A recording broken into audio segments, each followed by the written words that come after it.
You know, I set a Guinness Book of World Record weightlifting. Did you really? For what? And then I even saw like little insects like the water striders. Yes. Have come back, and I'm like, And then where do they come from? You know? that's what I was asking Ed. I was like, where do they even come from? It's not like they're waiting for a guy to put a pond in, but I guess they are in some sense. Is it still a record? No one's beaten it? No, a Russian beat me. Wah, wah, wah.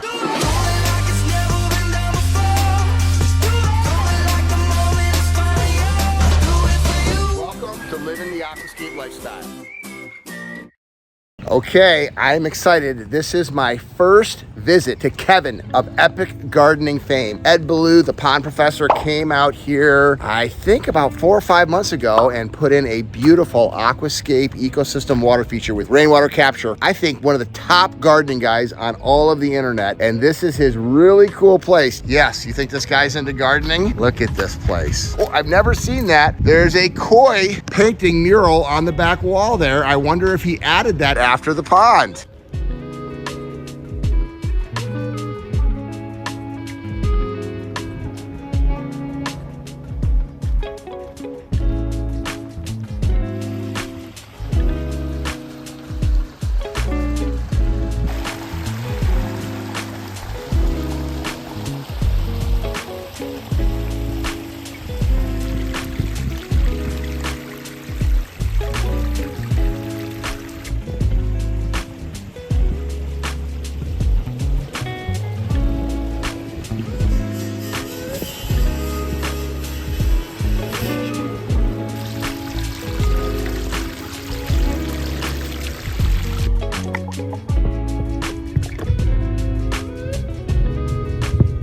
Hey!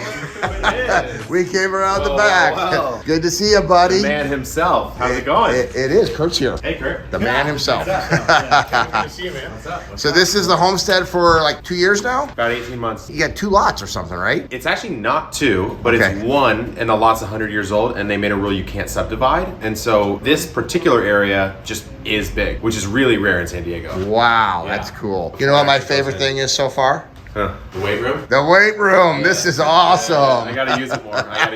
But it's there. It's there. It's waiting for me whenever I need to use it. You know, I set a Guinness Book of World Record weightlifting. Did you really? I did. Kirk? I have no idea. Oh, dude, I set a Guinness Book of World Record weightlifting. I'm going to be able to say that for the rest of my life underwater. I bench pressed underwater and set a Guinness Book of World Record. For weight? Like for what weights. did you bench? It was only 50 kilos, but I did it 64 times. Holding your breath. Holding my breath. Wow. Is it still a record? No one's beaten it? No, a Russian beat me. But forever, for the rest of my life, I'm going to be able to say, I set a Guinness Book of World Record weightlifting underwater. Yeah, awesome. Okay, so I want to see the whole garden, but let's start with the pond. Let's go to the pond. Actually, you're kind of catching us at a good time because we got the little patio zone actually done. Okay. So the lifestyle that you talk about, we're living a little bit more. Right. Well, you've been here for 18 months. You've done a lot of work, so you're still doing work. Here's the thing that's nice about this. Well, I guess we'll start here. Yeah. So when Ed came and did this pond, I didn't know really the scale that it would be reaching. And so what's underneath my feet right now is 3,000 gallon buried, basically cistern or reservoir. Yep. With the aqua blocks. With 100 double stacked aqua blocks. Wow, that's a big cistern. It's pretty big. So Are you capturing the water off the roof? This roof water goes to that, which I can use if I want to fill the pond. A traditional cistern. I did use it recently to top the pond up. Most of the pond, the initial fill was from the hose though. Now, I haven't touched it too much, although it's getting hot right now. Yeah, so what we did is we just had gravel in here, and then what we ended up doing was basically dry setting in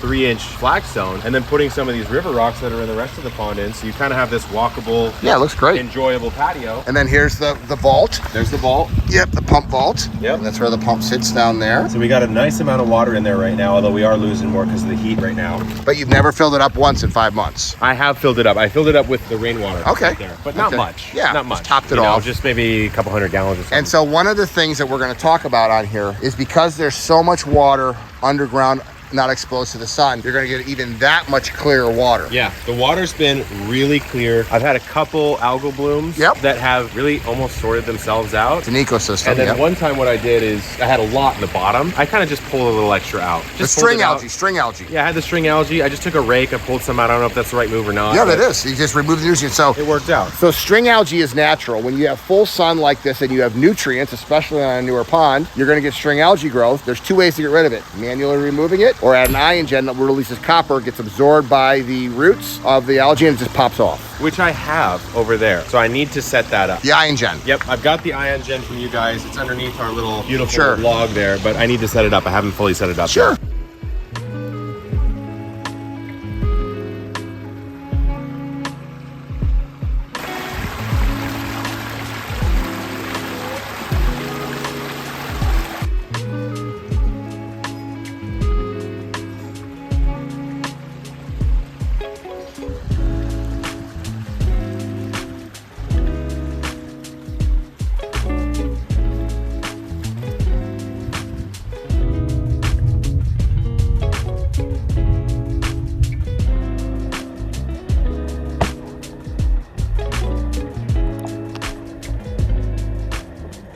It's honestly been the most satisfying part of the backyard now. That's obviously not the garden because I'm obsessed with the garden. Yeah. But it's so nice. And it adds life. Water is life. You know what's crazy is I was talking with Ed when he was installing it, and I was like, well, I see things start to come back to the homestead really quickly. He's like, you'll see stuff come back probably in 2 days. And he was right. I mean, a lot of these young spring birds were here bathing themselves. We had like crows, actually had hundreds of crows for a while. That's kind of calmed down a little bit. And then I even saw like little insects like the water striders have come back. And I'm like, where do they come from? You know, that's what I was asking Ed. I was like, where do they even come from? It's not like they're waiting for a guy to put a pond in, but I guess they are in some sense. So one of the things about water conservation, because Kevin's big into conservation, obviously, is how many people have 30,000 gallon swimming pools with chemicals in them? This thing is a fraction of that. Yeah. It recycles the water. It's got water underground that doesn't get exposed to the sunlight. And this is natural. The birds would be much rather have, and also, you know, you could pull this water and you could irrigate some of your plants because it's better, it's healthier water. Check it out right here. Ed put it in for me. Okay. If I want to,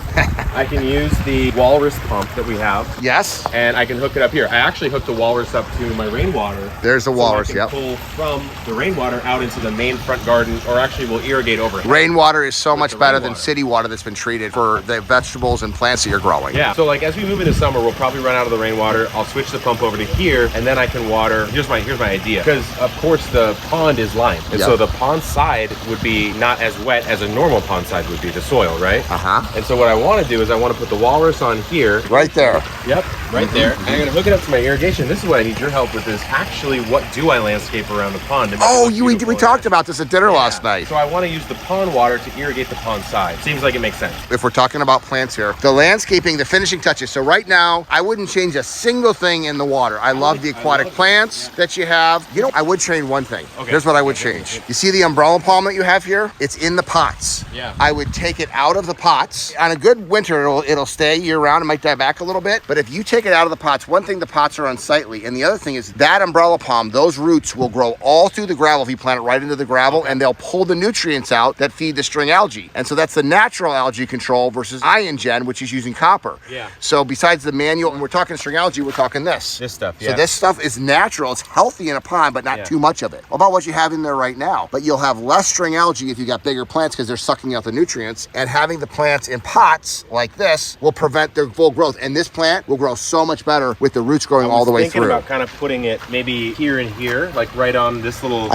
drop-off point. Here's what I like about that, Kevin. I mean, it's a good segue into talking about the landscape plants. This is the corner of your property back here. Right. So you're going to get this umbrella plant that will grow 5 feet tall over here, but you're not. If you put it in the front, you would block the view of the water from the main house. This is the backdrop right here. So the main viewing area, sitting area with the new patio that you just put in is over here. What you want is your eyes to stop here. So anything that's gonna, and you're better with the plants out here that are native to San Diego than I am from Chicago, but grasses, things that will stop your eyes from going to the back. And then when you're sitting there, it's even that much higher, you don't have any neighbors over here. This is a natural prairie that you have back here, but anything that's high, so vertical elevation on this side, and then sedums and ground covers that will soften up the edges. So Ed's got a little beach area right in here. If you put a plant to grow in amongst this, okay, it'll even soften that border up. What I love that Ed does, because he's a professional, obviously, you have gravel, you have stones, you have wood, and then in between you have plants, aquatic plants and both terrestrial, that'll soften up the border. One of the biggest mistakes that people make is that they have a ring of pearls look around their pond, a defined edge. The goal when you're building a natural aquascape ecosystem water feature is that you don't know where the land ends and the water begins. So your plant choices should be about softening up the hard line rock border, vertical elevation on the backdrop of the water feature, low vegetation on the front. So right next to your patio over there, that's just all small ground covers. On the Same thing over here. I would go big bush shrub, blocks your rainwater capture system over here, and this entire area right here. Nice big specimen tree or 2 or 3. In Chicago, that would be pine trees. Out here, I'm not sure what plants you would use, but obviously you would know what to do. Foreground small, background height. Makes total sense.